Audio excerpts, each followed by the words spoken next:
Welcome to Behind the Mask. Behind the Mask is a lot less sinister than it sounds. We're not unveiling the truth here, but we are trying to discover the humanity behind the man and the woman, the eyes behind the smile, and the heart behind the deed. And so we've got Craig and Brenda Rebro here with us tonight, and they are the CEOs of Sinani. But we're not really talking about Sinani, we're talking about them and what God has done in their hearts and lives to get them to this place, and also how He's continued to reveal Himself to them and how they've responded to that over the years. We're excited to get to know them. Before they arrived in South Africa, they come from Racine, Wisconsin. Americans, yes, true story. They owned and operated various heating and air conditioning companies. They are parents to 4 children, and they've been on a journey. They started with hands at work here in South Africa first, and then came over to Sinani, and we're very blessed to have them. So Craig and Brenda, it's terrific having you with us tonight. Thank you for having us. Thanks, Shaun. Yeah, and so we're just going to jump straight in. Tell us a little bit about who you are and your family. How many kids? Who are they? What are their names? Yeah, go for it. So we have, as you said, we have 4 children, and many, we call them plus children. Lots of African children that come and visit with us on a regular basis. We have Alec, Ali, Andrew, and Sydney. And so Sydney is now with us, hopefully heading to America soon, back to university. Andrew is going into grade 11, and Alec is waiting on visa situation to hopefully get back to work. What does he do? He went to eco training, and he's a professional field guide, certified field guide. So obviously that's a bit of an issue right now because tourism has taken a hit with lockdown. But yeah, for sure. How long you guys been married? It'll be 23 years this year. 23 years. Yeah. Were you saved when you got married? Have you been Christians for long? we were not saved. I was. And you came to the Lord right after that. Yeah. So born again believers, right about the time we were married. Yep. Okay. That's good, man. Welcome to the family. 23. There you go. So tell me, how did you guys, you sound like you had a great life in America, living the American dream, company owners and doing your thing, and then you come to Africa. How did that happen? How did God stir you to make that move? Because that's a big step.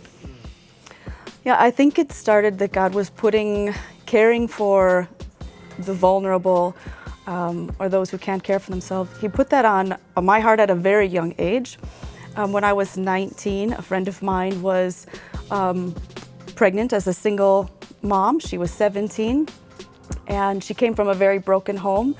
And I came from a very strong family background, and so I just really helped her through that pregnancy. I helped her through life, brought her to every doctor's appointment.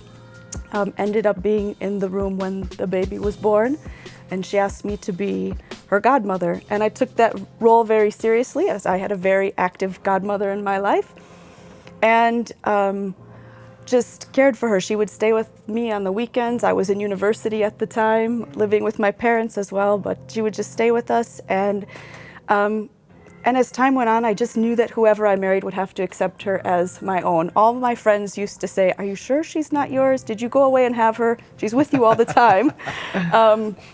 And then as time went on, her mom was unable to care for her.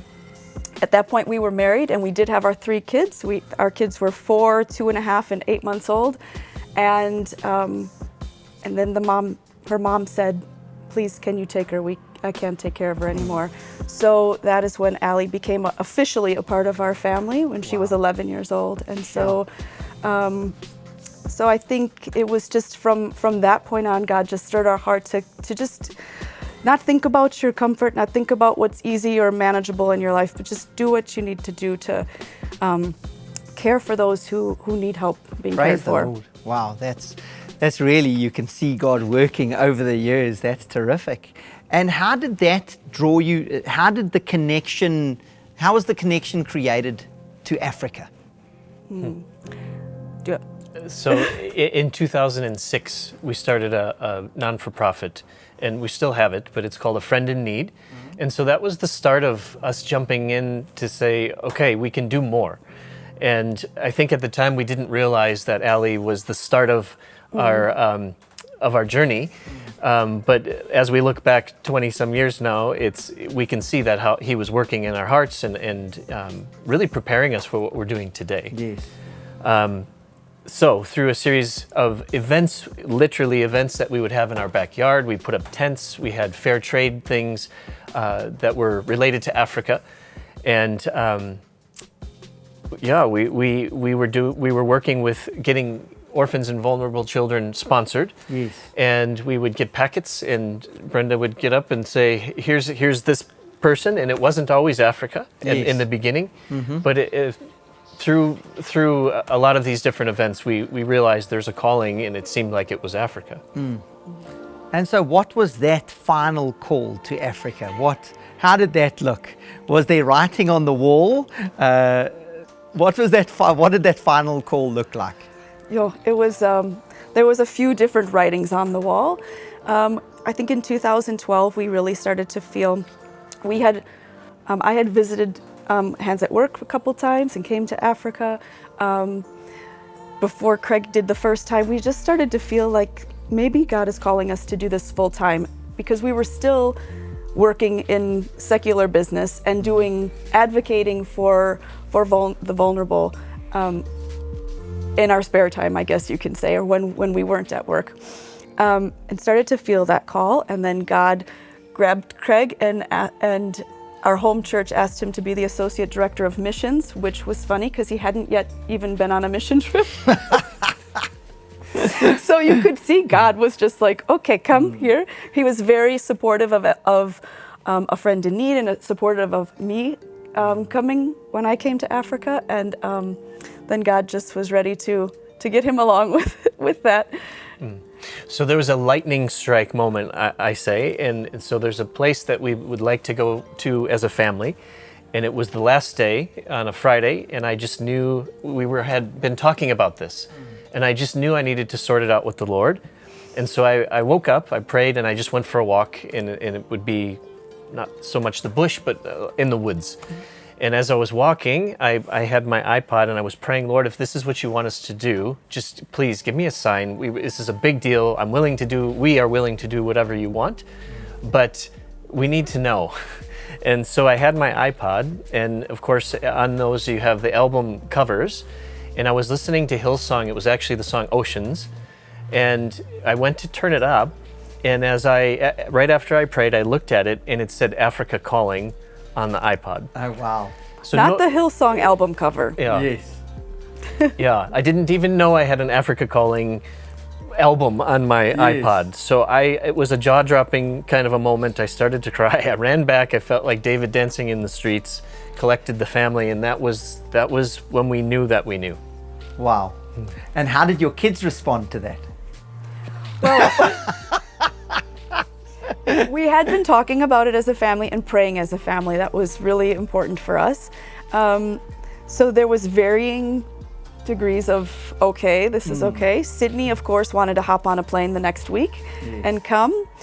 Alec was cool with it. Andrew, when time went on, he was like, we're just going for a year, right? This is just a year. And I remember Alec saying to him, don't you just want to be in God's will, Andrew? Oh, wow. Which I thought was amazing. It was beautiful to watch the kids grow up and mature in their faith, and to watch Alec, who's very quiet about his faith, but to minister to his little brother, like, it's about being in God's will. So whatever amount of time it needs to be, it will be. How old were they when that move took place? When we moved here, our youngest was 11, Andrew was 11, Sydney was 13, and Alec was 15. Sure. And then at the time, Allie was still living with us. She was 22, and she had the option to come or not, and she had just finished school, and she, felt she was to stay back. So that was also hard, because she had to move out of our home and get on with life maybe sooner than she expected. Sure. Wonderful that your kids learned at a young age that a price needs to be paid sometimes. Wow. And so you come to South Africa, you work at Hands at Work, great organization. God moves you to Sinani 3 years later. And obviously you're involved in a very, very emotional space. People are suffering, they're struggling, they're broken, and you're in that space a lot of the time. So obviously you find yourself in some very, very low points, obviously very high points, or you wouldn't be here as well. But in a ministry that's so taxing with regards to seeing so much lack, what are some of the really low things that you guys have needed to go through? And how did it affect you? You know, I remember when the first time Craig came to Africa, he was in Malawi, and I was back in America at the time. And we speak about the lows and the things that really hit you, and those are the things that really are what also draws you in to do the work, because it gives you a sense of God's heart. And I remember him messaging me and just telling me how affected he was by a go-go that he had met in Malawi and what little she had. And maybe you can talk about how that hit you. And yeah, it was almost as though God put the face of poverty right in front of me. And for whatever reason, that particular visit really affected me to the point where I did one of those things where I went back and I was tearful, and yeah, I just was really grappling with why. And so that does drive you to continue to want to help the poor and the needy. At least it did for us. Yeah. I remember just this year, another kind of a low moment, but again, it stirs you. Yes. Those low moments God uses those indeed. And when we first started with Sinani, we visited a young lady in a family in one of our communities. And she lived in a small tin shack. This family is one of the most vulnerable in that community. And of course I was stirred by it and struck by it. But I visited her again the other day, or earlier this year. And since then, the young lady in the home has become very dear to us. And they moved homes because they lived with an abusive family member. And we went to visit their home. And I remember now that she's become close to us, she's been at youth camps, and I was sitting outside of this home, which is still one of the most vulnerable homes that our kids, our Sinani families live in. And I remember just being stirred by God's heart for her and the love he had for her. And I was just about to share with her, I felt a word from the Lord to share with her how much he loved her. And at that time, she took me into her room, and Craig and I were in there, and she was starting to tell us where they sleep. And she shared with us that my brother's here, my brother's here, my brother's here. I'm here, and my other brother's here.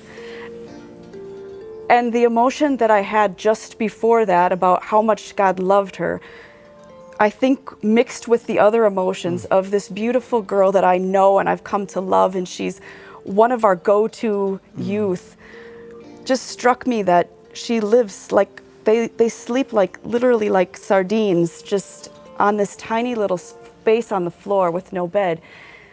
And it was one of the few times I couldn't even stop myself. I started to cry in front of her, and I don't normally do that. And she just said, "Mom, it's okay. I'm okay." And I couldn't tell you what emotion really brought those tears out of me. If it was God's love, seeing her difficult situation, and then hearing her tell me it's okay. Like those things, I could only I go back home and I often debrief with the Lord before I debrief with even Craig sometimes. Like I just have to, that particular day I just said, I need to go into another room in the house. I locked myself in there and just was there for a couple hours just talking to the Lord about it. I didn't even have words. I just needed to be with him. Exactly. Sometimes we got to be careful of singing that song, "Break My Heart for What Breaks Yours." Yeah, that's true. Because there's a lot of hurt there. And obviously in that space, if you're not finding the highs as well, God's joy in it, it will break you. So what is the things that keep you going? What are those high moments that really get you out of bed in the morning and make you excited? If I can just go back to a little bit of what you're saying. So a year and a half in, for when Brenda and I were here, I'm not sure if you remember, but you preached here at this church, and I don't believe the message you were going to bring was the same message that you actually brought. And I think sometimes when people jump in to a ministry role full-time, of course they want to be obedient, and that's where I found myself. I think maybe, I'm not sure if Brenda struggled with it in the same way, but when you change your life completely after 20 years of working and a fairly normal life to going to a new country, sometimes you can have various waves of culture shock. Yes. And I think I was struggling with that at the time, and I was here to serve obediently, and that was for sure. But I think I was struggling with the joy. And you spoke and preached about joy that day, and that actually turned my heart to remember. In fact, I preach it to myself, not always, but when needed, in those times where I'm feeling low, that in the presence of the Lord, there's fullness of joy. And so it was thanks to you. Praise the Lord. I took a year and a half of just kind of struggling and finding my way in full-time ministry to remembering obedience is right to get into it, but He wants us to also have joy in it. So yeah, it's funny. I'm remembering that as you're sitting here. Very good. Yeah, it's actually the only time in my ministry as a pastor that I've ever changed my message on the spot. I remember it quite clearly. Yeah, it's also the last time I preached here. So there were a couple of people that didn't enjoy that message. No, I'm joking. And so what are those high moments for you? So for me, what I absolutely love, I know Brenda does as well, is we love teams and visitors. And so the visitors could be locally, they could be internationally. We've had a bit of both. But oftentimes, and I was saying to you, I feel like a broken record saying this sometimes, but people come when they feel like they want to go and make a difference in the communities, make a difference and come and do things. And almost every time that they come, they go and they work in the communities, and then their heart's changed, and the difference is made in them. And so for me, that is an absolute high to see that happen, and that's why we are always trying to encourage people to come out with us, see what God is doing in the communities. Very good. Yeah, and so oftentimes, in fact, last year a team from the U.S. came, and they're still on a weekly basis communicating with kids in community. So technology is a great thing. Yeah, wow. Of course, also last year, some of the big highs was our youth camps that we started, and watching kids make decisions for Jesus and be baptized, and to watch the fruit of that as they minister to each other, especially even during these times. That's a beautiful high as well, just to watch the fruit of that. Very good. And so if you were to give a message, if you had 2 minutes to share a message with the folk watching this, what would you want to leave with them? If you just had one space to say, listen, I wish you could get this. I wish you could catch this. I wish you could understand this. What is it you would like to be able to say? Yeah, well, so I wasn't quite going to go here, but there was a young man, he was 13, and I had the privilege of leading him to the Lord. And a few weeks later, I was at this same location in this community, and I remember, so typically what happens, we'll help serve the children food, and if there's anything left, we'll get some, and typically we just take a little bit. So I was off a bit away from everyone, and I was having my food, and a little girl came up to me, and she tugged on my shirt, and she said, "I know your name," with the scratchy little voice, and she must have been maybe 7 years old. I didn't realize it, but that's the sister of the 13-year-old boy that I led to the Lord. And there was something so special in that it just almost took my breath away, because what we try to do is know the names and the stories of the children, and the reason for that is it gives them identity. And God wants us to know their names so they have an identity in the Lord, of course. But that moment was something that just struck me, just almost knocked me off my feet. And for her to, I can picture her face right now, just for her to look up and say, I know your name, was such a reminder that we also need to be doing the same for others in the community and at the church, and just for those that we come into contact with every day. So I think for people when they want to join and maybe come out on an outreach, to be less worried about what they're going to do or how they can do something or how much time will it take, but to just invest their time, their heart, and to get to know our care workers, our kids on a personal basis, to get to know their names so that even if they don't reach out to them, they can send us a message and say, how is so-and-so today? Just to make it personal, to make it, I mean, God knows our names, to know these kids' names and to have them know who they are as well. Terrific. Guys, thank you so much for what you've done here in our community and for just listening to the call of God and for bringing your family along with you as well. And I'd just like to say to you guys out there, thank you so much for joining us as well. We're looking forward to peering into many lives in the weeks and the months to come. And if you have any questions for Craig or Brenda around making a big decision or drawing your family into something with God that's going to take you out of your comfort zones, or about how to get involved with a vulnerable community, you can find them at Sinani, and the details will be on screen and in the bio after this. You're so blessed, and thank you so much for joining us. Bless you. Bless you guys. Thank you so Shaun. much. Thank you. Thanks for having us.